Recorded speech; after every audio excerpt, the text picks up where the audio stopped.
തിരുവനന്തപുരം പാളയത്തെ സർവകലാശാല മെൻസ് ഹോസ്റ്റലിൽ എക്സൈസ് പരിശോധന നടത്തി. ഹോസ്റ്റലിൽ നിന്നും 4 പാക്കറ്റ് കഞ്ചാവാണ് പിടികൂടിയത്. അടച്ചിട്ട മുറികളുടെ വാതിൽ ചവിട്ടി തുറന്ന് എക്സൈസ് സംഘം പരിശോധന നടത്തി. തമിഴ്നാട്ടിൽ നിന്നുള്ള വിദ്യാർത്ഥികളുടെ മുറിയിൽ നിന്ന് കഞ്ചാവ് പിടിച്ചുവെന്നാണ് SFIയുടെ വിശദീകരണം വരുന്നത്.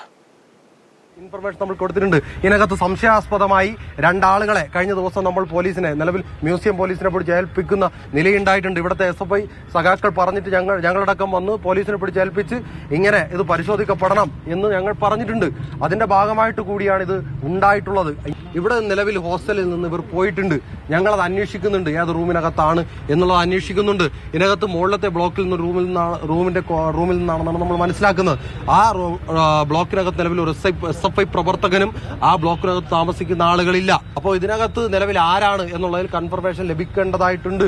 SFIയുടെ ഉറപ്പ് ഒരു തരത്തിലേക്കുള്ള SFIയുടെ മെമ്പർഷിപ്പിനകത്തോ നേതൃത്വത്തിലുള്ള ഒരാളും ഇതിനകത്ത് ഉൾപ്പെട്ടിട്ടില്ല എന്നുള്ള ഉറപ്പ് SFIയുടെ ഭാഗത്ത്. ജിബിൻ JB ആണ് വാർത്തയുടെ വിവരങ്ങൾ നൽകാൻ ചേരുന്നത്. ജിബിൻ, പരിശോധനകളൊക്കെ അവസാനിച്ചുവോ? പ്രധാനപ്പെട്ട ക്യാമ്പസിന്റെ മെൻസ് ഹോസ്റ്റലിലാണ് ഇപ്പോൾ തിരുവനന്തപുരത്ത് പരിശോധന നടത്തിയത്. 20 ഗ്രാം കഞ്ചാവാണ് പിടികൂടിയത്. അത് ഏത് മുറിയിൽ നിന്നാണ് പിടികൂടിയത്? മറ്റ് മുറികളിൽ പരിശോധന നടത്തിയോ എക്സൈസ് സംഘം, പോലീസ് സംഘം? പ്രജീഷ്, നിലവിൽ ഈ കേരള യൂണിവേഴ്സിറ്റിക്ക് കീഴിൽ പ്രവർത്തിക്കുന്ന പാളയത്ത് പ്രവർത്തിക്കുന്ന മെൻസ് ഹോസ്റ്റലിലാണ് ഇന്ന് 11 മണിയോടുകൂടി എക്സൈസ് സംഘത്തിന്റെ മിന്നൽ പരിശോധന നടന്നത്. എക്സൈസ് സംഘത്തിന്റെ തിരുവനന്തപുരം റീജിയന് കീഴിലുള്ള മന്നാന്തല എക്സൈസ് സംഘമാണ് ഈ ഹോസ്റ്റലിനകത്ത് കയറിക്കൊണ്ടുള്ള ഒരു പരിശോധന നടത്തിയത്. എക്സൈസ് സംഘത്തിന്റെ പരിശോധനയിൽ മുകളിലത്തെ ബ്ലോക്കിൽ 455 നമ്പർ റൂമിൽ നിന്നാണ് 4 പാക്കറ്റുകളിലായി 20 ഗ്രാം കഞ്ചാവ് പിടിച്ചെടുത്തത്. ഇവർ പരിശോധിക്കുന്ന സമയത്ത് ഈ മുറിക്കകത്ത് വിദ്യാർത്ഥികൾ ആരും തന്നെ ഇല്ലായിരുന്നു. നമുക്ക് ലഭിക്കുന്ന വിവരമനുസരിച്ച് ഈ 455-ാമത്തെ മുറി എന്ന് പറയുന്നത് 2 തമിഴ്നാട് സ്വദേശികളാണ് താമസിച്ചിരുന്നത്. പക്ഷേ ഇത് ആരൊക്കെയാണ് എന്നുള്ള ഒരു വിവരം ഔദ്യോഗികമായി നൽകുന്നതിന് വേണ്ടി കേരള യൂണിവേഴ്സിറ്റിയുടെ ഈ ഹോസ്റ്റലുമായി ചേർന്ന് പ്രവർത്തിക്കുന്നവരാരും, പ്രത്യേകിച്ച് വാർഡനോ ഒന്നും തന്നെ തയ്യാറായിട്ടില്ല. നമ്മളവിടെ ചെല്ലുന്ന സമയത്ത് ഹോസ്റ്റൽ വാർഡൻ അവിടെ ഇല്ലായിരുന്നു. ഇത് സംബന്ധിച്ച ഒരു പ്രതികരണം തേടുന്നതിനും ചോദിച്ചപ്പോൾ ഹോസ്റ്റൽ വാർഡൻ അങ്ങോട്ടേക്ക് എത്തിക്കൊണ്ടേയിരിക്കുന്നു എന്നുള്ള ഒരു പ്രതികരണമാണ് അവിടെ നിന്ന് ലഭിച്ചത്. അതായത് ഈ കഞ്ചാവ് 20 ഗ്രാം കഞ്ചാവ് പിടിച്ചെടുത്ത റൂമിൽ ഹോസ്റ്റൽ വാർഡൻ അധ്യാപകനായിരിക്കുമല്ലോ. അധ്യാപകനൊന്നും അവിടേക്ക് തിരിഞ്ഞു നോക്കുന്ന പോലും ഇല്ല എന്ന് വേണം മനസ്സിലാക്കാൻ. ഇത്രയും ഗുരുതരമായ ക്യാമ്പസുകളിലൊക്കെ തന്നെ ഇത്തരം ഈ ലഹരി സംഘടനകളുടെ വ്യാപനമുണ്ട് എന്ന സംശയം ഈ ഹോസ്റ്റലുമായി ബന്ധപ്പെട്ടൊക്കെ നേരത്തെ സംശയങ്ങൾ പല രീതിയിൽ ഉണ്ടായിരുന്നു. പക്ഷെ അവിടേക്ക് കടന്നു ചെല്ലാൻ ആരും ധൈര്യപ്പെട്ടില്ല. ഇന്നത്തെ ഈ എക്സൈസിന്റെ പരിശോധന പോലും ഒരർത്ഥത്തിലൊരു പ്രഹസനമായി മാറുന്നതാണോ കാണാൻ കഴിയുന്നത്? കാരണം ചെറിയ അളവിൽ കഞ്ചാവ് പിടിച്ചെടുക്കുന്നത് ഒരു മുറിയിൽ നിന്നാണ്, മറ്റു മുറികളിലൊക്കെ പരിശോധന നടത്തുമെന്ന രീതിയിലായിരുന്നു വാർത്തകളെ കേട്ടത്. അപ്പോൾ പാതി വഴിക്ക് ഇട്ടിട്ട് പിന്നിട്ട് പോവുകയായിരുന്നോ ഈ പരിശോധനാ സംഘവും?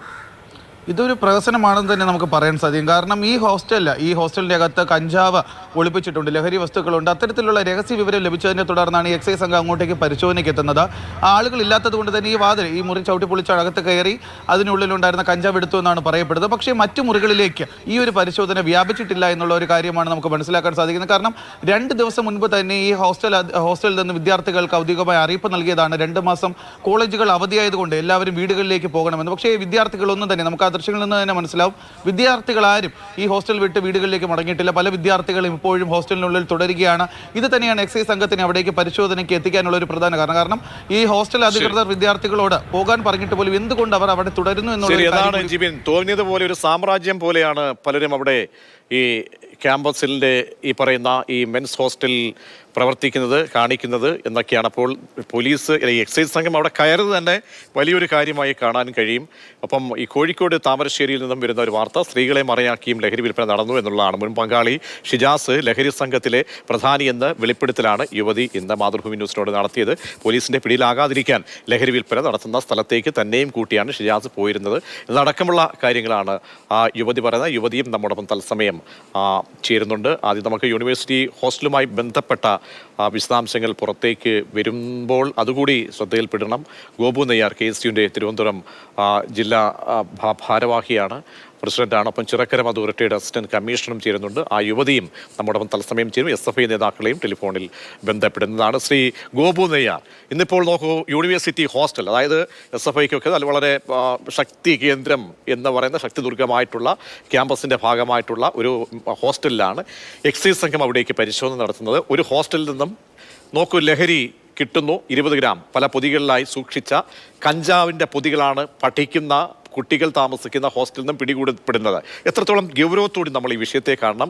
മാത്രവുമല്ല, നേരത്തെ ജിബിൻ ജെബി സൂചിപ്പിച്ചതുപോലെ മറ്റ് ഹോസ്റ്റലിലെ ആ മുറികളിലും കയറി പരിശോധിക്കും എന്ന് പറഞ്ഞ് എത്തിയ എക്സൈസ് സംഘമാണ് പെട്ടെന്ന് അവിടെ നിന്ന് പിൻവാങ്ങുന്നത്. അപ്പോൾ അതിലെന്തെങ്കിലും സംശയങ്ങളുണ്ടോ ഗോപു? വളരെ ദൗർഭാഗ്യകരമായിട്ടുള്ളൊരു സംഭവമാണ് ഇന്ന് തിരുവനന്തപുരത്തെ ഗവൺമെൻറ് മെൻസ് ഹോസ്റ്റലിൽ നിന്ന് എക്സൈസ് സംഘം പരിശോധന നടത്തിയതിലൂടെ പുറത്തേക്ക് വന്നിട്ടുള്ള വാർത്ത. നമുക്കറിയാം, നമ്മൾ നിരന്തരമായിട്ട് കേരളത്തിലെ ക്യാമ്പസുകൾക്കകത്തും ഹോസ്റ്റൽ മുറികൾക്കകത്തും വലിയ രീതിയിലുള്ള ലഹരി വ്യാപനമുണ്ട് എന്ന് നിരന്തരമായിട്ട് ഞങ്ങൾ ആരോപണം ഉയർത്തുന്നുണ്ട്. ഞങ്ങളതിനെതിരെ പ്രതിരോധം തീർക്കേണ്ടതായിട്ടുള്ള പ്രവർത്തനങ്ങളുമായിട്ട് ഗവൺമെൻറ് മുന്നോട്ട് വരണമെന്ന് നിരന്തരമായിട്ട് ആവശ്യപ്പെട്ടുകൊണ്ടിരിക്കുന്ന ഒരു സംഘടനയാണ്. ഇന്ന് ഇവിടെ അപ്രതീക്ഷിതമായിട്ട് എക്സൈസിൻ്റെ സംഘം വരുന്നു, പരിശോധന നടത്തുന്നു. ഇന്നലെ തിരുവനന്തപുരത്ത് തന്നെ ഇതുമായിട്ട് ബന്ധപ്പെട്ട് ആരെയോ പിടികൂടിയ അടിസ്ഥാനത്തിലാണ് ഇന്നിവിടെ മെൻസ് ഹോസ്റ്റലിലേക്ക് പരിശോധന നടത്തി എന്നാണ് പറയുന്നത്. അപ്രതീക്ഷിതമായിട്ട് കടന്നു വരുന്നു. അവിടുത്തെ ചില റൂമുകളിൽ, 1-2 റൂമുകളിൽ പരിശോധന നടത്തുന്നു. ഒരു റൂമിൽ, അതിൽ 455 നമ്പർ റൂമിൽ പരിശോധന നടത്തുമ്പോൾ 20 ഗ്രാം കഞ്ചാവ് പിടികൂടുന്നു. അവർ പരിശോധന നിർത്തി മടങ്ങിപ്പോകുന്നു. മറ്റു റൂമുകളിലേക്കോ മറ്റിടങ്ങളിലേക്കോ പരിശോധന നടത്താൻ പോലും എക്സൈസ് സംഘം തയ്യാറായിട്ടില്ല എന്ന് പറയുമ്പോൾ ഇതിനകത്ത് ഒന്നെങ്കിൽ ഇവർ പരിശോധന ആരംഭിച്ച സമയത്തിൽ തന്നെ ഏതെങ്കിലും തരത്തിലുള്ള ഉന്നതമായിട്ടുള്ള ഇടപെടൽ ഉണ്ടായിട്ടുണ്ട്. അല്ല എങ്കിൽ എന്തുകൊണ്ട് അവർ മറ്റിടങ്ങളിൽ പരിശോധന നടത്താതെ പരിശോധന ആ റൂമിൽ മാത്രം അവസാനിപ്പിച്ച് കഞ്ചാവ് പിടികൂടിയിട്ടും ഇപ്പോൾ ഒന്നും ലഭിക്കാതെ മടങ്ങി എന്ന് പറഞ്ഞാൽ നമുക്കത് മനസ്സിലാക്കാൻ സാധിക്കും. പക്ഷേ അവിടുത്തെ ഒരു റൂമിൽ കയറിയപ്പോൾ തന്നെ 20 ഗ്രാം കിട്ടുന്നു. അപ്പോൾ തുടർ പരിശോധനകൾ വേണമായിരുന്നു. അപ്പോൾ ഇതൊരു പ്രഹസനമായി പോയി എന്നാണോ മനസ്സിലാക്കേണ്ടത്? കാരണം അവിടെ നോക്കൂ, നമ്മൾ കളമശ്ശേരിയിലൊക്കെ കണ്ട ഈ ഓരോ ഹോസ്റ്റലിലും അവിടെ ഒരു വാർഡൻ ഉണ്ടായിരിക്കണം, ചുമതലയുള്ള വ്യക്തി ഉണ്ടായിരിക്കണം. അപ്പോൾ ഇത്രയും ഗൗരവമേറിയ സംഭവങ്ങൾ നടന്നിട്ടും അദ്ദേഹം അവിടെ ഇല്ല എന്ന് പറയുമ്പോൾ അതൊരു യാദൃശ്ചികമായി ഉണ്ടാകുന്നതാണോ? അതല്ല ഇവരുടെയൊക്കെ ഒരു മേധാവിത്വം? അവിടെ ഒരു സർക്കുലർ കൊടുത്തിരിക്കുകയാണ്, അല്ലെങ്കിൽ അറിയിപ്പ് കൊടുത്തിട്ടുണ്ട്, നിങ്ങൾ വെക്കേഷനാണ്, എല്ലാവരും വീട്ടുകളിലേക്ക് പോകണമെന്ന് അറിയിപ്പ് കൊടുത്തിട്ടും പല സംഘങ്ങളും ഇപ്പോഴും പല വിദ്യാർത്ഥികളും അവിടെ തങ്ങുകയാണ്. അപ്പോൾ തോന്നിയതുപോലെയാണോ ഈ സ്ഥലത്ത് കാര്യങ്ങൾ നടക്കുന്നത് ഗോപു? അല്ല, ഈ ഹോസ്റ്റലിനെ സംബന്ധിച്ചിടത്തോളം ആദ്യമായിട്ടല്ല വാർത്ത പുറത്തു വരുന്നത്. നമുക്കറിയാം, മുമ്പ് യൂണിവേഴ്സിറ്റി കോളേജിലെ കത്തിക്കുത്ത് സംഭവമായിട്ടൊക്കെ ബന്ധപ്പെട്ടിട്ട് പുറത്തു നിന്നുള്ളവർ ഉൾപ്പെടെ ഈ ഹോസ്റ്റലിനകത്ത് തമ്പടിക്കുന്നുണ്ട് എന്നുള്ള വാർത്ത നമുക്ക് മുന്നേ തന്നെ നിങ്ങളടക്കം റിപ്പോർട്ട് ചെയ്തിട്ടുള്ളതാണ്. ആ വാർത്ത കേരളത്തിൻ്റെ പൊതുസമൂഹത്തിന് മുന്നിലേക്ക് വന്നിട്ടുള്ളതുമാണ്. ആ ദൃശ്യങ്ങളടക്കം, പലരുടെയും ദൃശ്യങ്ങളടക്കം, പലരും അവിടെ വിദ്യാർത്ഥികളെ പീഡിപ്പിക്കുന്നത് ഉൾപ്പെടെയുള്ള ദൃശ്യങ്ങൾ മുന്നേ തന്നെ പുറത്തു വന്നിട്ടുള്ളതാണ്. നിങ്ങൾ പറഞ്ഞതുപോലെ അവിടെ വാർഡൻ, ഇതുവരെയും അവിടെ വാർഡൻ എത്തിയിട്ടില്ല എന്ന് പറയുമ്പോൾ തന്നെ 2 ദിവസങ്ങൾക്ക് മുമ്പ് കേരളത്തിലെ ക്യാമ്പസുകൾ അടയ്ക്കുമ്പോൾ അവിടെ നിന്ന് വിദ്യാർത്ഥികളോട് വീടുകളിലേക്ക് അല്ലെങ്കിൽ അവിടെ ഇടങ്ങളിലേക്ക് മടങ്ങാൻ നിർദ്ദേശം നൽകിയിട്ടും അവിടെ ഇപ്പോഴും വിദ്യാർത്ഥികളുണ്ട്, വിദ്യാർത്ഥികളല്ലാത്തവരുണ്ട്. അവിടേക്ക് ഇന്ന് നിങ്ങൾ ഉൾപ്പെടെ റിപ്പോർട്ട് ചെയ്യാൻ പോയിട്ടുള്ള മാധ്യമ പ്രവർത്തകരോട് ഉൾപ്പെടെ നിങ്ങളൊന്ന് തിരക്കിയാൽ മനസ്സിലാകും, വിദ്യാർത്ഥികൾ പോലും അല്ലാത്തവർ ആ ഹോസ്റ്റലിനകത്തുണ്ട് എന്നുള്ളതാണ് അവിടെ ചെല്ലുമ്പോൾ നമുക്ക് മനസ്സിലാക്കാൻ സാധിക്കുന്നത്. അവിടെ വലിയ രീതിയിലുള്ള ലഹരിയുടെ വ്യാപനമുണ്ട് എന്നുള്ള, അതായത് ഈ പറയുന്ന വാർഡനൊക്കെ ഭയന്നിട്ടാണോ, അതല്ല വാർഡനും കൂടിയൊക്കെ ഒത്താശ ചെയ്തു കൊടുക്കുകയായിരിക്കുമോ? എന്തുകൊണ്ടാണ് ഇങ്ങനെ ഒരു നിർദ്ദേശം നടത്തിയിട്ട് കൂടിയും അവിടെയുള്ള വിദ്യാർത്ഥികൾ പോകുന്നില്ല, കൂടാതെ പുറത്തുനിന്നുള്ളവരും അവിടെ വന്ന് താമസിക്കുന്നു എന്ന് പറയുമ്പോൾ കാലങ്ങളായിട്ട് ഇങ്ങനെ നടക്കുന്നതായിരിക്കുമല്ലേ? ഒരു കാര്യം നമുക്കറിയാം, ഇവിടെ ഏതെങ്കിലും തരത്തിൽ ഇപ്പോൾ കുറച്ച് ദിവസങ്ങൾക്ക് മുമ്പ് തന്നെ കളമശ്ശേരി പോളിടെക്നിക് കോളേജിലെ ഹോസ്റ്റലിൽ നിന്ന് വലിയ രീതിയിലുള്ള ലഹരിയുടെ ശേഖരണം പിടികൂടി. അത്തരം ആളുകളെ, ആ പിടികൂടപ്പെട്ട ആളുകളെ പോലീസ് സ്റ്റേഷനിൽ ചെന്ന് ഇറക്കിയതാരാണ്? ഇവിടുത്തെ ഭരണപക്ഷ വിദ്യാർത്ഥി സംഘടനയുടെ ഭാരവാഹികൾ ചെന്ന് കരമടച്ച രസീത് കൊടുത്തുകൊണ്ട് അവരെ ജാമ്യത്തിൽ ഇറക്കി കൊണ്ടുപോകുന്ന കാഴ്ച നമ്മൾ കാണുകയാണ്. അവരെ മാധ്യമങ്ങൾക്ക് മുന്നിൽ കൊണ്ടുവന്ന് ഞങ്ങൾ ഇവരെ സംരക്ഷിക്കുന്നു എന്ന തരത്തിലേക്ക് കൊണ്ടുവന്ന് നിർത്തി പ്രസ്താവനകൾ ഇറക്കുന്ന കാഴ്ച നമ്മൾ കണ്ടു. അപ്പോൾ ഇവിടെ ഇത്തരത്തിൽ വലിയ രീതിയിലുള്ള പിന്തുണ ഇത്തരം സംഘങ്ങൾക്ക് ഭരണകക്ഷിയിൽ നിന്ന് തന്നെ ലഭിക്കുമ്പോൾ പിന്നെങ്ങനെയാണ് ഇതിൽ വാർഡനായാലും മറ്റുള്ളവരായിരുന്നാലും ഈ കാര്യങ്ങളിൽ ഇടപെടൽ നടത്തുക എന്നുള്ളത് കൂടി വലിയൊരു ചോദ്യമാണ്. ഇന്ന് തന്നെ ഈ എക്സൈസ് സംഘം 1-2 റൂമിൽ പരിശോധന നടത്തുന്നു. തുടക്കത്തിൽ തന്നെ, ആദ്യഘട്ടത്തിൽ തന്നെ 20 ഗ്രാം കഞ്ചാവ് പിടികൂടുന്നു. അവർ പരിശോധന നിർത്തി മടങ്ങിപ്പോകുന്നു. ബാക്കി നമുക്ക് സംശയം നൽകുന്നത് ഉറപ്പായിട്ട് തീർച്ചയായിട്ടും ഇടപെടൽ ഉണ്ടായിട്ടുണ്ടോ എന്നുള്ളത് വളരെ പ്രധാനപ്പെട്ട സംശയമാണോ? ഞങ്ങളിതിൽ കൃത്യമായിട്ടുള്ള ആരോപണം ഉയർത്തുന്നു. ഇതിൽ ആ എക്സൈസ് സംഘത്തിന് ഉന്നതമായിട്ടുള്ള നിർദ്ദേശം വന്നിട്ടുണ്ട്. പരിശോധന നിർത്തിവെച്ച് മടങ്ങാനുള്ള കർശനമായിട്ടുള്ള നിർദ്ദേശം ആ സംഘത്തിന് ലഭിച്ചു എന്നുള്ളത് തന്നെയാണ് ഞങ്ങൾ ഉയർത്തുന്ന ആരോപണം. അതിൽ കൃത്യമായിട്ടുള്ള പരിശോധന ഉണ്ടാകും. അതിൻ്റെ വസ്തുതകൾ പുറത്തേക്ക് വരേണ്ടതായിട്ടുണ്ട്. തീർച്ചയായും അങ്ങനെ വലിയ ഗുരുതരമായ ആരോപണം ഈ പരിശോധനയുമായി ബന്ധപ്പെട്ടാണ് ഇപ്പോൾ KSU ഉയർത്തുന്നത്. നമ്മോടൊപ്പം താമരശ്ശേരി നേരത്തെ പരാമർശിച്ചു പോയതുപോലെ തന്നെ അവിടുത്തെ ആ യുവതി വലിയ വെളിപ്പെടുത്തൽ ലഹരി കെണിയിൽ പെട്ടതുമായി ബന്ധപ്പെട്ടൊക്കെ തന്നെ വെളിപ്പെടുത്തൽ നടത്തിയിരുന്നു. ആ യുവതിയാണ് നമ്മോടൊപ്പം ചേരുന്നത്. പേര് നമുക്ക് വെളിപ്പെടുത്താൻ കഴിയില്ല, മുഖവും ദൃശ്യവും നമുക്ക് വ്യക്തമായി കാണിക്കാൻ കഴിയില്ല. അപ്പോൾ യുവതിയിലേക്ക് തന്നെ പോകുന്നു. എന്താണ് ഈ ഷിജാസ് എന്നാണല്ലോ പറയുന്നത്, അതായത് താങ്കളുമായി ബന്ധമുണ്ടായിരുന്ന വ്യക്തി എന്ന നിലയിൽ ഈ ഷിജാസ് ഒരു MDMA കേസുമായി ബന്ധപ്പെട്ടിപ്പോൾ അകത്ത് പോകുന്നു. താങ്കൾ എങ്ങനെയാണ് ഈ കെണിയിൽ പെടുന്നത്? താങ്കൾ എങ്ങനെയൊക്കെ ഈ ലഹരിയുമായി ബന്ധപ്പെട്ട് ഉപയോഗിച്ചിട്ടുണ്ട്, വ്യാപനവുമായി ബന്ധപ്പെട്ട് മറയാക്കിയിട്ടുണ്ട്? അതെ, പറഞ്ഞോളൂ.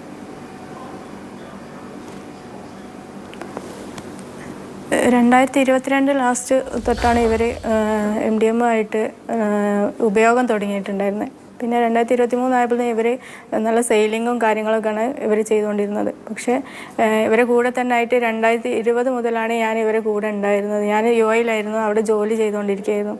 അവിടുന്ന് നാട്ടിലെത്തിയതിന് ശേഷമാണ് ഇവർ ലഹരിക്ക് അടിമയാവുകയും അത് വിൽപ്പന നടത്തുന്നതും കാണാനിടയായത്. അന്ന് മുതൽ ഞാൻ ഇവരെ എതിർക്കുന്നുണ്ടായിരുന്നു. പക്ഷെ അത് എന്നെ തടയാൻ വേണ്ടി എൻ്റെ പാസ്പോർട്ട് അതേപോലെ തന്നെ എൻ്റെ ഡോക്യുമെൻറ്റ്സ് എല്ലാം ഇവരെ എടുത്തു വെക്കുകയായിരുന്നു ഇത്. പിന്നെ ഫോൺ യൂസ് ചെയ്യാൻ സമ്മതിക്കില്ല. അങ്ങനെ പല വാടക വീടുകളിലായിട്ട് മാറി മാറി നിൽക്കുകയായിരുന്നു ഇവർ ചെയ്ത്. അതുകൊണ്ട് എനിക്ക് പുറത്തേക്ക് ഇതൊന്നും എത്തിക്കാൻ പറ്റാത്തൊരവസ്ഥയായിരുന്നു. മാക്സിമം ഞാൻ ശ്രമിച്ചിട്ടുണ്ട് എന്നെ കൊണ്ട് പറ്റുന്ന രീതിയിലൊക്കെ. ഷിജാസ് എന്ന് പറയുന്ന ഈ ലഹരിക്കടിമയായ വ്യക്തിക്ക്, ഇപ്പോൾ MDMA കേസിൽ പിടിയിലായിട്ടുള്ള വ്യക്തിക്ക് വൻ നെറ്റ്വർക്കിന്റെ ഭാഗമായിരുന്നോ ഈ ഷിജാസ്? തീർച്ചയായിട്ടും, അതെ, തീർച്ചയായിട്ടും. ആരൊക്കെയെന്നാണ് താങ്കൾ ഒരുപാട് ആൾക്കാരുമായിട്ട് കോണ്ടാക്റ്റും കാര്യങ്ങളൊക്കെ ഉണ്ടായിരുന്നു. അത് ഭൂരിഭാഗം നമ്മളെ ഈ കോഴിക്കോട് ലൊക്കേഷനിൽ പെട്ട എല്ലാവരും ഉണ്ടായിരുന്നു. ഒരുവിധ ആൾക്കാരൊക്കെ ഉണ്ട്. പക്ഷെ ആരെ എന്തെന്ന് പറയാൻ എനിക്ക് പുറത്ത് പറയാൻ പറ്റില്ല. കാരണം ഇപ്പോഴും അവന് ജയിലിലാണ് എങ്കിലും എനിക്ക് ഇന്നും വധഭീഷണിയാണ് ഉള്ളത്. അതായത് ഈ സംഘങ്ങളുടെ ഈ നെറ്റ്വർക്ക് പുറത്ത് വ്യാപകമാണ്. പ്രത്യേകിച്ച് താമരശ്ശേരിയിലാണ് ഏറ്റവും വളരെ നമ്മൾ ഞെട്ടിക്കുന്ന തരത്തിൽ ലഹരി വ്യാപനം കണ്ടുകൊണ്ടേയിരിക്കുന്നത്. അപ്പോൾ ആ താമരശ്ശേരി ഒരു ലഹരിയുടെ ഹബ്ബായി മാറുന്നു. അപ്പോൾ ഇവരൊക്കെ അതിന്റെ നെറ്റ്വർക്കിന്റെ ഭാഗമാണോ? അതെ, തീർച്ചയായിട്ടും. താമരശ്ശേരി, അമ്പായത്തോട്, 4-ാം വളവ് ഈ ഏരിയകളിലൊക്കെയാണ് കേന്ദ്രീകരിച്ചാണ് ഇവർ ചെയ്തുകൊണ്ടിരിക്കുന്നത്. താങ്കളെ എങ്ങനെയാണ് ഇത് മറയാക്കിയിരുന്നത്? വാഹനത്തിൽ എന്നെ കൊണ്ടുപോയിരുന്നു നൈറ്റൊക്കെ. കാരണം ഫാമിലി എന്നുള്ള രീതിയിലാണ് പുറത്തേക്ക് പോവുക. അതേപോലെ തന്നെ വീട്ടിലാണ് വാടകയ്ക്ക് വീടെടുക്കുന്നതും എന്നെ ഉപയോഗിച്ചിട്ടുണ്ട്. കാരണം ഫാമിലി രൂപത്തിലാക്കിയിട്ട്. ഈ പറയുന്ന മറ്റൊരു കൊലപാതക കേസുമായി ബന്ധപ്പെട്ട ഒരു പ്രതിയുണ്ടല്ലോ, ഭാര്യയെ കൊന്ന യാസിർ, അതായത് ഈങ്ങാപ്പുഴ സംഭവം, ഇവരെ ഞെട്ടിച്ച സംഭവമാണ് യാസിർ. അപ്പോൾ ഈ യാസിറും ഈ ഷിജാസും തമ്മിൽ ബന്ധമുണ്ടായിരുന്നു അല്ലേ? അതെ. ഈ ലഹരി വഴിയുള്ള ബന്ധമാണോ? ഇവര് തമ്മിൽ ബന്ധമുണ്ടായിരുന്നു. അതെ, വിൽപ്പന സംഘങ്ങളായിരുന്നു. അതെ, വിൽപ്പനയ്ക്ക് ഇവരെ കോണ്ടാക്ട് ചെയ്യുന്നതായിട്ട് ഞാൻ അറിഞ്ഞിട്ടുണ്ട്. ഇത് കൊലപാതകം നടന്നതിന് ശേഷമാണ് യാസിറാണ് ഈ അവർ കോണ്ടാക്ട് ചെയ്തിരുന്ന ആളെന്നുള്ളത് എനിക്ക് മനസ്സിലാക്കാൻ പറ്റിയത്. അപ്പോൾ 2020 തൊട്ടാണ് താങ്കളെ ഇതിനു വേണ്ടി മാഡത്തെ ഉപയോഗിക്കുന്നത്? 2020-ലാണ് ഞാൻ ഇവരുമായിട്ട് കോണ്ടാക്ട് ഉണ്ടായിരുന്നത്. 2022-ലാണ് ഇവർ ഈ ലഹരിയുമായിട്ടുള്ള ബന്ധം ഏർപ്പെടുന്നത്. അന്നൊക്കെ ഇത് തുറന്നു പറയണമെന്ന് തോന്നിയിരുന്നില്ലേ ആരോടെങ്കിലും?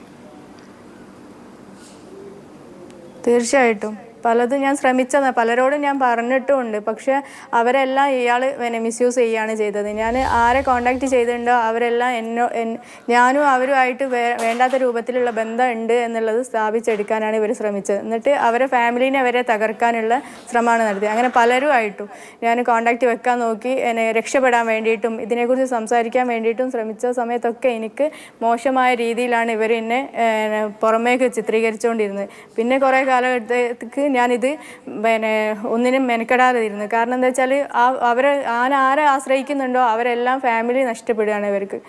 കാരണം ഇവർ ഭീഷണിപ്പെടുത്തിയിട്ടും പല രീതിയിലും. ഇവരുടെ ചെയ്തികൾ എങ്ങനെയായിരുന്നു? ഈ വൻ നെറ്റ്വർക്ക് എന്ന് പറയുമ്പോൾ വിൽപ്പന, അപ്പോൾ വലിയൊരു കണ്ണികൾ, ഒരുപാട് നമ്മൾ പ്രതീക്ഷിച്ചതിന് അപ്പുറത്തേക്കുള്ള ഒരു ശൃംഖല ഇനിയും പുറത്തു വരാനുണ്ട് എന്നാണോ താങ്കൾ പറയുന്നത്? തീർച്ചയായിട്ടും ഇപ്പോൾ എനിക്ക് ഉറപ്പാണ്, എന്നെ കൊല്ലും എന്നുള്ളത് ഉറപ്പ് വരുത്തിയിട്ട് തന്നെയാണ് ഞാനിപ്പോൾ ഇവിടെ ഇരുന്ന് സംസാരിക്കുന്നത്. കാരണം എനിക്ക് മരണത്തിന് ഇപ്പോൾ പേടിയില്ല. കാരണം അത്രയും ഞാൻ അനുഭവിച്ച ഒരാളാണ് ഇവരുടെ അടുത്ത് നിന്ന്. ഇനി ഈ സമൂഹത്തിൽ എന്നെപ്പോലെ ഒരു പെണ്ണും അതേമാതിരി ചെറിയ ചെറിയ മക്കളാണ് ഇതിന് ഇരയാകുന്നത്. അതൊന്നും ഇനി ഉണ്ടാവരുത് എന്നുള്ളത് കൊണ്ട് മാത്രമാണ് ഞാനിപ്പോൾ തുറന്ന് പറയാനിടയായത്. ആരെങ്കിലും അന്വേഷണത്തിന്റെ ഭാഗമായിട്ട് ആരെങ്കിലും വിളിക്കുകയോ ബന്ധപ്പെടുകയോ ഈ സംഭവം മാതൃഭൂമി ന്യൂസ് താങ്കളുടെ അഭിപ്രായം പുറത്തേക്ക് കൊണ്ടുവന്ന് സമയം പിന്നിടുമ്പോൾ ആരെങ്കിലും ബന്ധപ്പെടുകയോ മറ്റോ ചെയ്തോ? ഇവരെന്നെ ജയിലിൽ നിന്ന് എന്നെ കോൺടാക്ട് ചെയ്തിട്ടുണ്ടായിരുന്നു. ന്യൂസ് ഇന്നും എന്നെ കോൺടാക്ട് ചെയ്ത് കഴിഞ്ഞിട്ട് എന്നെ ഭീഷണിപ്പെടുത്തിയിട്ടുണ്ട്. അതായത് ഈ വാർത്ത മാതൃഭൂമി ന്യൂസിന് വന്നതിന് ശേഷം ആരെങ്കിലും ഭീഷണി മുഴക്കിയോ? അല്ല, തീർച്ചയായിട്ടും ഇന്നലെ ഏഷ്യാനെറ്റ് ന്യൂസിൽ ഈ വാർത്ത വന്ന് എന്നുള്ളത് അറിഞ്ഞതുകൊണ്ട് ഇന്ന് രാവിലെ എന്നെ വിളിച്ച് കഴിഞ്ഞിട്ട് ഭീഷണിപ്പെടുത്തിയിട്ടുണ്ട്. എന്താണ് പറയുന്നത്? ഞാൻ ഇവിടെ ഒന്നും കഴിക്കില്ല, ഞാൻ പുറത്തിറങ്ങും, ഞാനിന്നും ഇവിടെ കിടക്കില്ല, പുറത്തിറങ്ങും, ഞാൻ ഇവിടെ ആണെങ്കിലും എനിക്ക് ചെയ്യാൻ പറ്റുന്നതൊക്കെ ചെയ്യുമെന്ന്. അപ്പം ഞാൻ പറഞ്ഞു, നിങ്ങൾ ഏറി വന്നാൽ എന്നെ കൊല്ലല്ലേ ചെയ്യുക, അത് നിങ്ങൾ ചെയ്ത് എനിക്ക് പേടിയില്ല എന്ന് പറഞ്ഞു. അല്ല, ഈ ജയിലിൽ കിടക്കുന്ന ആളിന്റെ സത്യം ഞാൻ പുറത്ത് ഈ ഷിജാസുമായി ബന്ധമുള്ളവരാണോ വിളിച്ചത്? അല്ല, സിജാസ് തന്നെ. ജയിലിൽ കിടക്കുന്ന ഷിജാസ് വിളിച്ചു? സിജാസ്, അതെ അതെ അതെ. എന്നിട്ട് എന്താണ് പറയുന്നത്?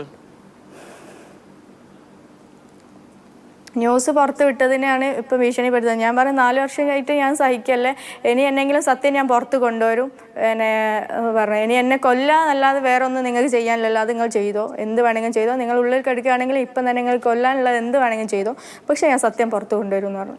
അപ്പം അതായത് താങ്കളിലൂടെ പലതും പുറത്തേക്ക് ഇനിയും വരാനുണ്ട്, പലരും അകത്തേക്കാകും എന്ന ഭയം ഉണ്ട് അല്ലേ തീർച്ചയായിട്ടും ഈ സംഘത്തിന്? അതെ, തീർച്ചയായിട്ടും ആ ഭയം കൊണ്ടാണ് എന്നെ വിളിച്ചത്. അത് എന്നെ ഭീഷണിപ്പെടുത്തുകയാണ്. എന്താ പറയുക, നിന്നെ ജീവിക്കാൻ സമ്മതിക്കില്ല, എനിക്ക് പലതും എൻ്റെ അടുത്തുണ്ട് എന്ന് പറയും. ഞാൻ പറയാം, എന്തുണ്ടെങ്കിലും എനിക്ക് പ്രശ്നമില്ല, അതൊക്കെ ഞാൻ തയ്യാറാണ്, ഇനി മുന്നോട്ടുള്ള എന്ത് പ്രശ്നം വന്നാലും ഏറ്റെടുക്കാൻ ഞാൻ തയ്യാറാണ്. ഇനി നിങ്ങളെ സത്യം നിങ്ങൾ എന്താണ് എന്നുള്ളത് ഞാൻ പുറം ലോകത്ത് എത്തിക്കും എന്ന് പറഞ്ഞു.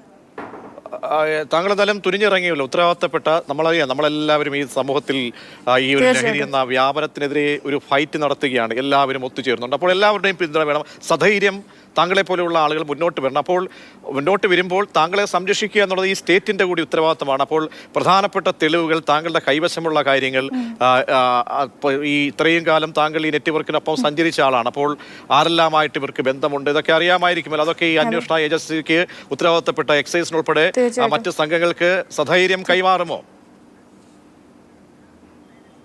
തീർച്ചയായിട്ടും ഞാൻ അതിന് തയ്യാറാണ്. തീർച്ചയായും. അതാണ് ശ്രീ മുൻ excise assistant commissioner Shri Chirakkara Madhu കൂടി ചേരുന്നുണ്ട്. ചിറക്കര മധു, കേട്ടുവല്ലോ, വളരെ പ്രധാനപ്പെട്ട വെളിപ്പെടുത്തലായി നമ്മൾ ഇതിനെ കാണേണ്ടതുണ്ടോ? കാരണം ജയിലിൽ നിന്നും ആ പ്രതി, ജയിലിൽ കിടക്കുന്ന MDMA കേസിൽപ്പെട്ട പ്രതി ജയിലിൽ നിന്ന് ഭീഷണി മുഴക്കുകയാണ്. അപ്പോൾ ഏത് രീതിയിൽ നമ്മൾ ഇതിനെ ഭയപ്പെടുത്തണം? ഈ യുവതിയുടെ വെളിപ്പെടുത്തൽ, അതിന് നമ്മൾ എത്രത്തോളം ഗൗരവം കൊടുക്കേണ്ടതുണ്ട് ശ്രീ ചിറക്കര മധു? പ്രധാനമായിട്ടും നമ്മൾ കാണേണ്ട ഒരു കാര്യം, ഈ യുവതി ഇത്തരം കാര്യങ്ങൾ പുറത്തേക്ക് പറയാനായിട്ട് തയ്യാറായി എന്നുള്ളത് വളരെ സന്തോഷം ഉള്ളൊരു കാര്യമാണ്. ഇത്തരത്തിൽ ധാരാളം പേര് ഇത്തരത്തിൽ അടിമകളായി ഇരിക്കുന്ന ഒരു സാഹചര്യം നമുക്കറിയാം. നമ്മൾ ചെക്ക് പോസ്റ്റിലൊക്കെ പരിശോധനയ്ക്ക് നിൽക്കുന്ന സമയത്ത് പലപ്പോഴും വില കൂടിയ കാറുകളിൽ സ്ത്രീകളും കുട്ടികളും ഉണ്ടാവും, മിക്കവാറും കുട്ടികളും ഉണ്ടാവും. സ്ത്രീകളും കുട്ടികളും മുന്നിലിരിക്കുന്നു, ഡ്രൈവർ വാഹനം ഓടിച്ചു വരുന്നു. ഇത്തരം വാഹനങ്ങൾ ചെക്ക് പോസ്റ്റിൽ എത്തിക്കഴിയുമ്പോൾ നമുക്ക് പ്രത്യേകമായിട്ടും പരിശോധന നടത്തുന്നവർക്ക് ഒരു സോഫ്റ്റ് കോർണർ തീർച്ചയായിട്ടും ഉണ്ടാവും. കാരണം കുടുംബമായിട്ട് വരുന്ന കുട്ടികളുണ്ടല്ലോ എന്നുള്ള ഒരു നോമിനലായ ചെറിയൊരു പരിശോധന നടത്തി ആ വാഹനം കടത്തിവിടും. ഇത് നമ്മുടെ ഈ ഒരു മനോഭാവത്തെ ചൂഷണം ചെയ്തുകൊണ്ടാണ് ഇത്തരം മയക്കുമരുന്ന് കടത്തുകാർ പലപ്പോഴും സ്ത്രീകളെ ഉപയോഗിച്ച് ഈ മെറ്റീരിയൽ കടത്തിക്കൊണ്ടിരിക്കുന്നത്. ഇത് ഇന്നും ഇന്നലെ തുടങ്ങിയ കാര്യമല്ല, ഇത് പലപ്പോഴും സംഭവിക്കുന്നത്. പിന്നെ നമുക്ക് സ്പെസിഫിക് ആയിട്ടുള്ള ഇൻഫർമേഷൻ കിട്ടുന്ന സമയത്ത് മാത്രമേ ഇത്തരം വാഹനങ്ങളിൽ നിന്ന് ഒരു സ്ത്രീ ഇങ്ങനെ യുവതി ഇങ്ങനെ ധൈര്യപ്പെട്ട് വെളിപ്പെടുത്തലുമായി വരുമ്പോൾ അതിന്റെ നിജസ്ഥിതി പരിശോധിക്കണം. മാത്രമല്ല ആ സ്ത്രീക്ക് ആ സംഭവം ഇപ്പോൾ പുറത്തേക്ക് അറിഞ്ഞ നിമിഷം മുതൽ സംരക്ഷണം സ്റ്റേറ്റ് ഉറപ്പാക്കേണ്ടതല്ലേ? തീർച്ചയായിട്ടും ആ സ്ത്രീക്ക് പോലീസ് പ്രൊട്ടക്ഷൻ ഉൾപ്പെടെയുള്ള കാര്യങ്ങൾ കൊടുക്കേണ്ടതും അവരിനി എവിടെയാണെന്നുള്ളത് രഹസ്യമാക്കി വെക്കേണ്ടതും അത്യാവശ്യമായിട്ടുള്ള കാര്യമാണ്. കാരണം മയക്കുമരുന്ന് മാഫിയ നമ്മൾ ഇത്രയും നാൾ 10-12 ദിവസമായി സംസാരിച്ചുകൊണ്ടിരിക്കുകയാണ്. മയക്കുമരുന്ന് മാഫിയ എന്ന നെറ്റ്വർക്ക് നമ്മൾ കാണുന്നതിനൊക്കെ വളരെ വ്യാപ്തിയുള്ളതാണ്, പരപ്പുള്ളതാണ്, ആഴവും പരപ്പും ഉള്ള ഒരു നെറ്റ്വർക്കാണിത്. നമ്മൾ കരുതുന്ന പല മാന്യദേഹങ്ങളും ഇതിന്റെ ഭാഗമാണ്. അവരറിഞ്ഞോ അറിയാതെ ഇതിന്റെ ഭാഗമാണ്. കാരണം ലാഭം എന്ന് പറയുന്നതിനെ സംബന്ധിച്ചാണ് ഇതിന്റെ ഭാഗമായി അവർ മാറിയിരിക്കുന്നത്. അതുകൊണ്ട് നമ്മളിന്ന് വളരെ മാന്യമായി കാണുന്ന പല ആളുകളും ഇതിന്റെ ഭാഗമാണെന്നുള്ളതാണ് വാസ്തവം. ഇപ്പൊ ഈ യുവതി വെളിപ്പെടുത്തിയ സംഭവത്തിൽ തന്നെ അവർ പറയുന്നുണ്ട്, കോഴിക്കോടുള്ള പല ആളുകളും ഇതിൽ പങ്കുണ്ടെന്ന് അവർ പേര് പറയാതെ തന്നെ പറയുന്നുണ്ട്. അപ്പൊ ചുരുക്കി പറഞ്ഞാൽ നമുക്ക് താമരശ്ശേരി ആയാലും എറണാകുളം ആയാലും തിരുവനന്തപുരം ആയാലും നമ്മുടെ സംസ്ഥാനത്തൊട്ടാകെ വ്യാപിച്ചു കിടക്കുന്ന ഈ നെറ്റ്വർക്കിന്റെ ഒരു കണ്ണിയെങ്കിലും മുറിച്ചു കളയാൻ ഈ യുവതിയുടെ വെളിപ്പെടുത്തൽ സഹായമാവുമെങ്കിൽ നമ്മുടെ സ്റ്റേറ്റിലെ പോലീസും മറ്റ് ഏജൻസികളും ഇവർക്ക് തീർച്ചയായും പ്രൊട്ടക്ഷൻ കൊടുക്കണം, കൊടുത്തേ മതിയാവുകയുള്ളൂ. തീർച്ചയായും അതാണ് മനോജ് എബ്രഹാം ഇതിന്റെ കോർഡിനേഷൻ നടത്തുമ്പോൾ അന്ന് മാതൃഭൂമി ന്യൂസിനോട് വെളിപ്പെടുത്തിയത്. നമ്മൾ ഏതറ്റം വരെയും നമുക്ക് പോകേണ്ടതുണ്ട്, ലഹരിയുടെ വേരറയ്ക്കാം, അറുത്തു മാറ്റണം. അപ്പോൾ ആ നെറ്റ്വർക്ക് പൊളിക്കുക എന്നത് വളരെ പ്രധാനപ്പെട്ടതാണ്, സോഴ്സിലേക്ക്. അപ്പോൾ ഒരു പരിധിവരെ നമുക്കിപ്പോൾ സോഴ്സുകളെ പൊക്കാനായിട്ടുണ്ട്, അവരെ പിക്ക് ചെയ്യാനായിട്ടുണ്ട്. അപ്പോൾ ഈ യുവതിയിലൂടെ നമുക്ക് ഒരുപാട് കാര്യങ്ങൾ, യുവതി സധൈര്യം പറയുന്നുണ്ടല്ലോ, പേര് വെളിപ്പെടുത്തിയാൽ ഞെട്ടിപ്പോകുന്ന രീതിയിലുള്ള പേരുകളൊക്കെ ഉണ്ട് എന്ന് പറയുമ്പോൾ ഭയപ്പെടുന്നുണ്ട് ഈ സംഘങ്ങൾ. അപ്പോൾ അവരിലേക്ക് അന്വേഷണം എത്തണം. ആ നിലയ്ക്ക് നമുക്ക് എന്ത് ചെയ്യാൻ കഴിയും ശ്രീ ചിറക്കര മധു? നമുക്ക് ചെയ്യാൻ പറ്റുക എന്ന് പറഞ്ഞാൽ പോലീസിന്റെ നെറ്റ്വർക്ക് എന്ന് പറയുന്നത് ഇതിനോളം എത്തുകയില്ലെങ്കിലും ഇതിനെ കവച്ചു വെക്കുന്ന രീതിയിലുള്ള ആധുനിക സംവിധാനങ്ങൾ പോലീസിന്റെ കൈവശമുണ്ട്. എക്സൈസിന്റെ കൈവശം കുറച്ച് പരിമിതമാണെങ്കിലും അവർക്കും ഇതിനു വേണ്ടിയിട്ട് നിൽക്കാൻ പറ്റും. അങ്ങനെ ഏജൻസികൾ കൂട്ടുചേർന്ന് നീങ്ങുകയാണെന്നുണ്ടെങ്കിൽ തീർച്ചയായിട്ടും ഇവരുടെ ഈ സംഘാംഗങ്ങളെ തിരിച്ചറിയാനും അവർക്കെതിരായിട്ട് ആക്ഷൻ എടുക്കാനും നമുക്ക് തീർച്ചയായും പറ്റും. അതിനകത്തൊരു യാതൊരു ഭയപ്പാടിന്റെ ആവശ്യമില്ല. പരിമിതികൾ ഒന്നും തന്നെ ഇല്ല, ഏജൻസികൾക്ക് പരിമിതികൾ ഒന്നും തന്നെ ഇല്ല. ഇത്തരത്തിൽ അല്ല ശ്രീ ചിറക്കരമധു, പല റൂട്ടുകൾ പല രീതിയിൽ അവരെ പ്രയോഗിക്കും. അത്രമേൽ വലിയ സംഘമാണ്. അപ്പോൾ കുഞ്ഞുങ്ങളെ ഉപയോഗിച്ചുള്ള ലഹരി കടത്ത് എന്ന് നമ്മൾ ഞെട്ടിക്കുന്ന വാർത്തകൾ കണ്ടു. അപ്പോൾ അതിനൊക്കെ ഒരു നിജസ്ഥിതി ഉണ്ടായിരിക്കാം അല്ലേ? കാരണം താങ്കൾ തന്നെ അവിടെ ചെക്ക് പോസ്റ്റുകളിൽ നിന്ന സമയത്ത് ഇങ്ങനെ വരുന്ന വാഹനങ്ങളാണെങ്കിൽ കടത്തിവിടും, അത് സ്വാഭാവികമാണ്, ഒരു മാനുഷിക നീതി എന്ന ആ ഒരു വില കൊടുത്തപ്പോൾ ഏത് രീതിയിലും ഉപയോഗിച്ചേക്കാം. പണ്ടൊക്കെ ഈ സ്വർണ്ണക്കടത്തിന് ആംബുലൻസ് ഉപയോഗിക്കുന്നു എന്ന് കേട്ടുണ്ട്, ആംബുലൻസ്. അപ്പോൾ ഏത് രീതിയിലും പോലീസിനെ വഴിതെറ്റിക്കുക, അപ്പോൾ വളരെ സെൻസിറ്റീവായിട്ടുള്ള ബലഹീനമായിട്ടുള്ള അവസ്ഥകളെയൊക്കെ തന്നെ ഉപയോഗിച്ചേക്കാം ഇവർ. വളരെ ശരിയാണ്, ഈ പറഞ്ഞത് വളരെ ശരിയാണ്. നമ്മുടെ മനോഭാവത്തെ ചൂഷണം ചെയ്തുകൊണ്ട് കടത്തുക എന്ന് പറയുന്നതാണ് ഒരു പല ആളുകളും ചെയ്തുകൊണ്ടിരിക്കുന്നത്. പക്ഷെ എൻ്റെ ഒരു അഭിപ്രായം എന്താണെന്ന് പറഞ്ഞാൽ, ഇങ്ങനെ മുന്നോട്ട് വന്ന യുവതിയെ നമ്മൾ പ്രൊട്ടക്ട് ചെയ്യുകയും അവരിൽ നിന്ന് വിവരങ്ങൾ കിട്ടുകയും ചെയ്യുന്ന ഒരു അവസ്ഥ വരുമ്പോൾ കൂടുതൽ ആളുകൾ, ഈ നെറ്റ്വർക്കിന്റെ ഭാഗമായ ആളുകൾ, പശ്ചാത്തപിക്കുന്ന ആളുകൾ, മനസ്താപപ്പെടുന്ന ആളുകൾ, രക്ഷപ്പെടണമെന്ന് കരുതുന്ന ആളുകൾ മുന്നോട്ട് വരാൻ സാധ്യതയുണ്ട്. അതുകൊണ്ട് ഇതൊരു വലിയൊരു വിജയമാക്കി മാറ്റണമെങ്കിൽ ഏജൻസികൾ ഇപ്പോൾ തന്നെ ഇടപെടൽ നടത്തണമെന്നാണ് എൻ്റെ അഭിപ്രായം. തീർച്ചയായും അതാണ് സംസ്ഥാന ക്രമസമാധാന ചുമതലയുള്ള ADGP അടക്കം ഉള്ളവർ ഈ വിഷയം ഗൗരവത്തോടെ കണ്ട് ഉടനടി ഈ യുവതിക്ക് ഇപ്പോൾ തുറന്നു പറയാൻ സന്മനസ് കാണിച്ചിരിക്കുന്ന ലഹരിക്കെതിരെ ഫൈറ്റിന് ഞാനും കൂടി കണ്ണിച്ചേരാം എന്ന് ആ ഒരു നിലപാടെടുത്ത് ആ ഒരു മനക്കരുത്തോടു കൂടി മുന്നിട്ടിറങ്ങിയ ആ യുവതിക്ക് സ്റ്റേറ്റ് തന്നെ പ്രൊട്ടക്ഷൻ കൊടുക്കണം. SFI തിരുവനന്തപുരം ജില്ലാ സെക്രട്ടറി ആദർശ് കൂടി ടെലിഫോൺ ലൈനിൽ ചേരുന്നുണ്ട്. ശ്രീ ആദർശ്, യൂണിവേഴ്സിറ്റി മെൻസ് ഹോസ്റ്റലിൽ നടത്തിയ പരിശോധനയിൽ ഒരു റൂമിൽ നിന്നും 20 ഗ്രാം കഞ്ചാവ് പൊതികളാണ് കണ്ടെത്തിയിരിക്കുന്നത്. അപ്പോൾ എത്രത്തോളം ഗൗരവത്തോടുകൂടി കാണണം? പരിശോധനകളൊക്കെ വ്യാപകമാക്കേണ്ട ഒരു സാഹചര്യം കൂടി ഉരുത്തിരികയാണ്. ഗൗരവപ്പെട്ട ഒരു വിഷയമല്ലേ ഇത്? തീർച്ചയായും ഗൗരവപ്പെട്ട വിഷയമാണ്. ഈ റെയ്ഡിനെ SFI കൃത്യമായി സ്വാഗതം ചെയ്യുകയാണ്. SFI സംബന്ധിച്ച് ഈ യൂണിവേഴ്സിറ്റി മെൻസ് ഹോസ്റ്റലിനകത്ത് ഈ പറയുന്ന ചില മാധ്യമങ്ങൾക്കകത്ത് വരുന്ന വാർത്തകൾ പലതും സത്യമല്ല. ഇവിടെ കേസിന്റെ പ്രതിയടക്കം വിവിധങ്ങളായ വിഷയങ്ങൾ ഉന്നയിച്ചിട്ടുണ്ട്. ഇതുമായി ബന്ധപ്പെട്ട് SFIക്ക് പറയാനുള്ളത്, ഈ വിഷയവുമായി ബന്ധപ്പെട്ട് കഴിഞ്ഞ ദിവസം തന്നെ നമ്മൾ കൃത്യമായി പരിശോധനകൾ പല കേന്ദ്രങ്ങളിൽ നടത്തണം എന്ന് പോലീസിനോടക്കം സൂചിപ്പിക്കുന്ന നില ഉണ്ടായിട്ടുണ്ട്. SFI പല മാധ്യമങ്ങൾക്കകത്ത് SFIയുടെ അധീനതയിലുള്ള ഹോസ്റ്റൽ എന്നൊക്കെ പല തരത്തിലേക്കും വാർത്ത വരുന്ന സ്ഥിതിയുണ്ട്. അതിനകത്ത് ഇത് യൂണിവേഴ്സിറ്റി ഹോസ്റ്റലാണ്, യൂണിവേഴ്സിറ്റി കോളേജിന്റെ ഹോസ്റ്റൽ എന്ന പല തലത്തിൽ നിന്നും വാർത്ത വരുന്ന സ്ഥിതിയുണ്ട്. ഇത് കേരള യൂണിവേഴ്സിറ്റിക്കകത്തെ വിദ്യാർത്ഥികൾ പഠിക്കുന്ന ഹോസ്റ്റലാണ്. പല ആദർശ്, അവിടെ എക്സൈസ് വരുമ്പോൾ എല്ലാ റൂമുകളിലും പരിശോധന നടത്തുമെന്ന് പറഞ്ഞു, പക്ഷെ അത് ചെയ്തില്ല, അതുണ്ടായില്ല. അത് ഞങ്ങൾ മനസ്സിലാക്കുന്നത് എക്സൈസ് ഒരുപാട് റൂമുകളിൽ, മുഴുവൻ റൂമുകളിൽ നടത്തിയെന്നറിയില്ല, പക്ഷെ ഒരുപാട് റൂമുകളിൽ കൃത്യതയോടുകൂടി നടത്തി എന്നാണ് മനസ്സിലാക്കുന്നത്. ശരി, അപ്പോൾ ഇനി പല ക്യാമ്പസുകളിലും ഹോസ്റ്റലുകളിലൊക്കെ ഇങ്ങനെ പരിശോധന വ്യാപകമാക്കണം. അതിന് SFI ആ നിലപാടിനെയും സ്വാഗതം ചെയ്യുകയാണല്ലേ? അതെ, കൃത്യമായി എക്സൈസിന്റെയും പോലീസിന്റെയും ഈ നിലപാടിനെ കൃത്യമായി സ്വാഗതം ചെയ്യുകയും അഭിനന്ദിക്കുകയും ചെയ്യാൻ വേണ്ടി SFI തയ്യാറാവുകയാണ്. തീർച്ചയായും ഒന്ന് തുടരുക. ശ്രീ ഗോപു നെയ്യാർ, അപ്പോൾ SFI തുറന്ന മനസ്സോടുകൂടി ഈ പരിശോധനകളെ സ്വാഗതം ചെയ്യുകയാണ്. അപ്പോൾ ആർക്കും തടസ്സമില്ല, ലഹരിക്കെതിരെ ഒരുമിച്ചുള്ള പോരാട്ടത്തിലാണ്. അപ്പോൾ ആരോപണങ്ങൾ മാത്രം ഉന്നയിക്കുന്നത് ശരിയല്ല എന്നാണ് SFI ജില്ലാ സെക്രട്ടറി പറയുന്നത്. അല്ല, SFIയുടെ ആ നിലപാടിന്, ഇത്തരം ലഹരി മാഫിയകൾക്കെതിരായിട്ടുള്ള SFI ഇപ്പോൾ സ്വീകരിക്കുന്ന നിലപാടിനെ വളരെ സന്തോഷത്തോടു കൂടി നോക്കിക്കാണുകയാണ്. ഇതിനകത്ത് ഞങ്ങൾ പറയുന്നത് യാതൊരു തരത്തിലും SFI എന്നല്ല, ഏത് വിദ്യാർത്ഥി സംഘടനയാണെങ്കിലും ഇത്തരത്തിൽ ലഹരി മാഫിയകളെ സംരക്ഷിക്കുന്ന നിലപാട് സ്വീകരിക്കരുത് എന്നുള്ളതാണ് KSU എക്കാലം ഉയർത്തിപ്പിടിക്കുന്ന നിലപാട്. നിങ്ങൾക്കറിയാം, ഞങ്ങൾ ഇതുമായിട്ട് ബന്ധപ്പെട്ട് ഉൾപ്പെടെ സംസ്ഥാന വ്യാപകമായിട്ട് ക്യാമ്പസുകളിലൂടെ ഉൾപ്പെടെ യാത്ര ഉൾപ്പെടെ നടത്തിയവരാണ്. ആ യാത്ര തിരുവനന്തപുരത്ത് എത്തുമ്പോൾ നിങ്ങളൊന്നെടുത്ത് പറയേണ്ടത്, തിരുവനന്തപുരത്ത് യാത്ര എത്തുമ്പോൾ, ഞങ്ങൾ നടത്തിയ ക്യാമ്പസ് ജാഗരൺ യാത്ര തിരുവനന്തപുരത്ത് എത്തുമ്പോൾ ആ യൂണിവേഴ്സിറ്റി ക്യാമ്പസിലേക്ക് യാത്ര കടക്കാതിരിക്കാൻ ഗേറ്റ് അടച്ച് പ്രതിരോധം തീർത്തവരാണ് SFIക്കാർ. ആ യാത്ര ഞങ്ങൾ വിദ്യാർത്ഥികൾ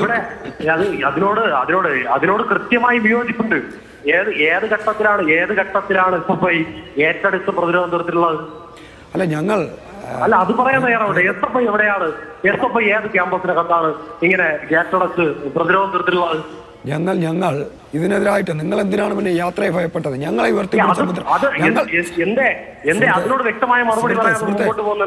ഞങ്ങൾ ഉയർത്തിപ്പിടിച്ചതായിട്ടുള്ള മുദ്രാവാക്യം കേരളത്തിൽ ലഹരി മാഫിയക്കെതിരായിട്ടുള്ള മുദ്രാവാക്യമാണ്. ഞങ്ങൾ യാത്ര തന്നെ തിരുവനന്തപുരത്ത് സമാപിക്കുമ്പോൾ ഞങ്ങൾ ക്യാമ്പസിന് മുന്നിൽ ഞങ്ങളുടെ യാത്രയെ പോലും തടസ്സപ്പെടുത്തുന്ന രീതിയിൽ, അത് പോലീസ് ആയിക്കോട്ടെ SFIക്കാരായിക്കോട്ടെ,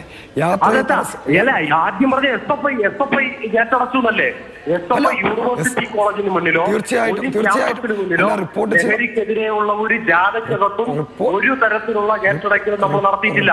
യൂണിവേഴ്സിറ്റി കോളേജ് ഉൾപ്പെടെ കേരളത്തിനകത്തെ മുഴുവൻ ക്യാമ്പസുകൾക്കകത്തും ലഹരി വിമുക്ത പരിപാടികൾക്ക് വേണ്ടി നേതൃത്വം കൊടുക്കുന്ന സംഘടനയാണ്, ഏറ്റെടുത്ത സംഘടനയാണ് SFI. ഏത് ഘട്ടത്തിലാ നിങ്ങൾക്ക് അതിനെതിരായിട്ട് പ്രതിരോധം തീർക്കുക, അല്ലെങ്കിൽ അതിനെതിരായിട്ട് ഇത്തരത്തിൽ പരിപാടികൾ സംഘടിപ്പിച്ച് മുന്നോട്ട് പോരേണ്ടി വന്നത്?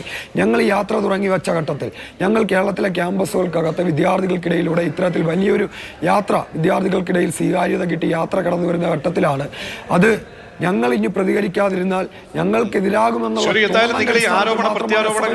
രണ്ട് ഭാഗത്തുനിന്നും വേണ്ടത്. അപ്പോൾ അത് ശരിയല്ല, ഈ വാദങ്ങൾ ശരിയല്ല. അത് നമ്മൾ ആരോപണത്തിലും പ്രത്യാരോപണത്തിലും ഉദയപ്പെടുന്നതല്ല. നമ്മൾ SFIയുടെ നിലപാട് കൃത്യമായി പറഞ്ഞതാണ്. മുഴുവൻ എല്ലാ ക്യാമ്പസുകളിലെയും ഹോസ്റ്റൽ റൂമുകൾ തുറന്നു കൊടുക്കണം. SFI അതിന് മുന്നിട്ട് നിൽക്കണം. കാരണം ഭരണപക്ഷത്തെ ഒരു യജ്ഞത്തിന് വേണ്ടി ഇറങ്ങുമ്പോൾ SFI ആണ് അതിന് മുൻപന്തിയിൽ നിൽക്കേണ്ടത്. നിലപാട് തന്നെയല്ലോ എടുത്തിട്ടുള്ളത്. കളമശ്ശേരി നമ്മുടെ മുന്നിൽ നിൽക്കില്ലേ? കളമശ്ശേരി എന്ത് നിലപാടാണ് KSU എടുക്കാൻ വേണ്ടി കളമശ്ശേരിയിൽ പിടികൂടിയ ആൾക്കാരെ കളമശ്ശേരിയിൽ പിടികൂടിയ ആൾക്കാരെ സ്റ്റേഷനിൽ പോയി ജാമ്യത്തിൽ ഇറക്കിയതാരാ? കളമശ്ശേരിയിൽ പിടികൂടിയ യൂണിയൻ പ്രതിനിധിയെ ഉൾപ്പെടെ കരംതീർത്ത രസീതുമടക്കം ചെന്ന് പോലീസ് സ്റ്റേഷനിൽ നിന്ന് ജാമ്യത്തിലെടുത്തതാരാ? ഏതെങ്കിലും കേസിന്റെ നേതാക്കളാണോ? അല്ല, ഒരിക്കലും കണ്ണടച്ചിട്ടാക്കരുത്. KSUവിന്റെ നേതാക്കന്മാരുടെ കയ്യിൽ നിന്ന് കിലോ കണക്കിന് വരുന്ന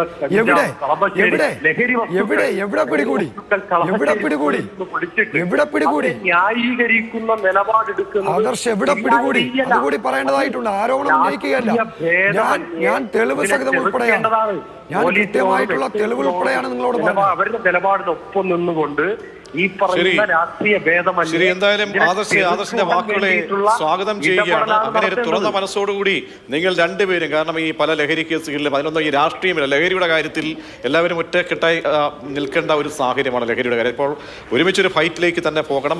അതിനൊരു സൂചകമായി മാറട്ടെ ഇന്നത്തെ ആ ഒരു റെയ്ഡ്, സർവകലാശാല ക്യാമ്പസിലെ ഹോസ്റ്റലിലെ ആ റെയ്ഡ്. അല്ല, ഞങ്ങൾ ഞങ്ങൾ ആദ്യം തന്നെ ഉയർത്തി. ഞങ്ങൾ ഗവൺമെന്റിനോട് മുന്നോട്ട് വെച്ച നിർദ്ദേശം തന്നെ ഇതിനെതിരായിട്ടുള്ള മുഴുവൻ കാര്യങ്ങളും ഗവൺമെന്റ് സ്വീകരിക്കുന്ന മുഴുവൻ കാര്യങ്ങളിലും പരിപൂർണമായിട്ടുള്ള പിന്തുണ പ്രഖ്യാപിച്ച വിദ്യാർത്ഥി സംഘടനയാണ്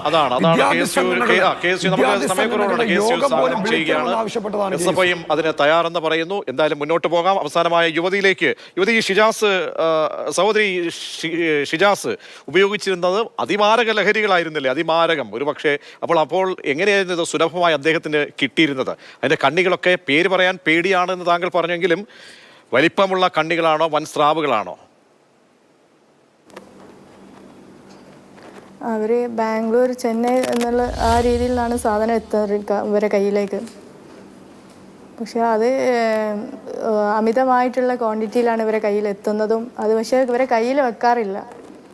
അതുകൊണ്ടാണ് എനിക്ക് പുറമേക്ക് പറയുമ്പോഴും ഇവർ കുറച്ച് എന്തെങ്കിലും ഇവർക്ക് യൂസ് ചെയ്യാൻ ആ രീതിയിലേക്ക് കുറച്ച് ഒരു 5 ഗ്രാമിൽ കുറവേ ഇവരെ കയ്യിലുണ്ടാവുള്ളൂ ഏത് സമയത്തും.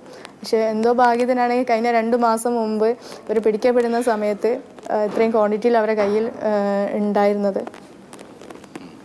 അതായത് ചെറിയ പാക്കറ്റുകളാക്കി മാറ്റും എത്തുമ്പോഴേ തന്നെ. അതെ, തീർച്ചയായിട്ടും. അത് ഇവർ നിൽക്കുന്ന സ്ഥലത്തോ അല്ലെങ്കിൽ അവരെ ലൊക്കേഷൻ ആ ഒരു ഭാഗത്തൊന്നും ഇവർ എവിടെയും വെക്കാറില്ല. അതുകൊണ്ട് എനിക്ക് അത് കാണാനും പറ്റിയിട്ടില്ല. എവിടെയാണ് എങ്ങനെയാണെന്നൊന്നും എനിക്കറിയില്ലായിരുന്നു. എപ്പോഴെങ്കിലും ഈ പോലീസിന് ഇത്തരം വിവരങ്ങൾ കിട്ടിയിരുന്നോ താങ്കൾ അവിടെ ഇവർക്കൊപ്പം നിൽക്കുന്ന സമയത്ത്? പലവട്ടം സ്ക്വാഡും അങ്ങനെയൊക്കെ വന്ന് ഇവരെ സെർച്ച് ചെയ്യാതാക്കിയൊക്കെ ചെയ്തിട്ടുണ്ട്. ആ സമയത്തൊന്നും ഇവർ പിടുത്തം കൊടുത്തിട്ടില്ല. പല സമയത്തും ഇവരെ വണ്ടിയിലോ അല്ലെങ്കിൽ ഇവരെ ട്രേസ് ചെയ്തിട്ട് പല സമയത്തും ഉണ്ടായിട്ടുണ്ട്. പക്ഷേ ആ സമയത്തൊന്നും ഇവർ പിടി കൊടുക്കാതിരുന്നതാണ്. 2.5 വർഷത്തോളം അവർ പിടി കൊടുക്കാതെ പിടിച്ചു നിന്നിട്ടുണ്ട്. എന്നെ കിട്ടില്ല എന്നായിരുന്നു അവരുടെ ഒരു വീരവാദം. അപ്പോൾ ഭയപ്പെട്ട് കഴിയുകയാണ്. പോലീസിന്റെ ഭാഗത്തുനിന്ന് സംരക്ഷണം വേണം അല്ലേ? തീർച്ചയായിട്ടും. ഇപ്പം ഞാൻ ഇത്രയും പുറത്തേക്ക് ഇതൊക്കെ പറഞ്ഞതുകൊണ്ട് എന്തായാലും എനിക്ക് നല്ല രീതിയിലുള്ള ഇനി അവനുള്ളിലാണ് എങ്കിലും അവരെ വീട്ടുകാരും അവന് സപ്പോർട്ട്. അതാണ് മെയിൻ പ്രശ്നം. അവരുടെ ഉമ്മയും ഒരു മൂത്തൊരു പെങ്ങളും ഉണ്ട്. അവർ ഇവന് സപ്പോർട്ടിങ് ആണ്. അതുകൊണ്ടാണ് ഇവന് ജയിലിൽ നിന്ന് അവരെ കോണ്ടാക്ട് ചെയ്യുന്നതിനനുസരിച്ചാണ് ഇവിടെ എനിക്ക് പ്രശ്നങ്ങൾ രൂക്ഷമാവാൻ കാരണം. ഇവിടെയുള്ള എല്ലാ കാര്യങ്ങളും അങ്ങോട്ട് അവനിലേക്ക് എത്തിച്ചു കൊടുക്കുകയും അവനെ അവിടുന്ന് ഓരോ കാര്യങ്ങൾ പ്ലാൻ ചെയ്യാനുള്ളത് ഇവരെ വീട്ടുകാർ തന്നെ അവർക്ക് സപ്പോർട്ടും ചെയ്തു കൊടുത്തുകൊണ്ട്. പക്ഷെ എന്നാൽ ഇവർക്കും ഭീഷണിയാണ്. അത് ഇവർ ചിന്തിക്കാതെയാണ് ചെയ്തു കൊടുക്കുന്നത്. ശരി, എന്തായാലും കേരള സമൂഹത്തോട് ഇവരും കൂടി അപായത്തിലാണ്. ഇവന്റെ സംസാരത്തിൽ അങ്ങനെ എൻ്റെ അടുത്തുണ്ട് അവന് പറയുന്നതൊക്കെ. തീർച്ചയായും അതൊക്കെ റെക്കോർഡ് ചെയ്ത് വെക്കുക, പോലീസിനെ ഏൽപ്പിക്കുക. പോലീസ് ഒപ്പം തന്നെ ഇപ്പോൾ പറഞ്ഞ കാര്യങ്ങൾ നോട്ട് ചെയ്തുകൊണ്ട് പോലീസും എക്സൈസും ഒക്കെ തന്നെ ഈ യുവതിക്ക് സംരക്ഷണം നൽകിക്കൊണ്ട് ഈ യുവതിയിൽ തുറന്നു പറയുന്ന വഴികളിലൂടെ ഒന്ന് സഞ്ചരിച്ചാൽ തന്നെ വൻ സ്രാവുകളിലേക്ക് ആ കണ്ണി പൊട്ടിക്കാൻ കഴിയുമെന്ന സധൈര്യം ആ സഹോദരി പറയുന്നുണ്ട്. അത് നമുക്ക് ഈ സമയത്ത് വിശ്വാസത്തിൽ എടുക്കാം. വളരെയധികം നന്ദി ശ്രീ ചിറക്കര മധു, ഒപ്പം ഗോപു നെയ്യാർ, പ്രിയപ്പെട്ട സഹോദരി. SFI ജില്ലാ സെക്രട്ടറി ആദർശം പ്രതികരിച്ചത്.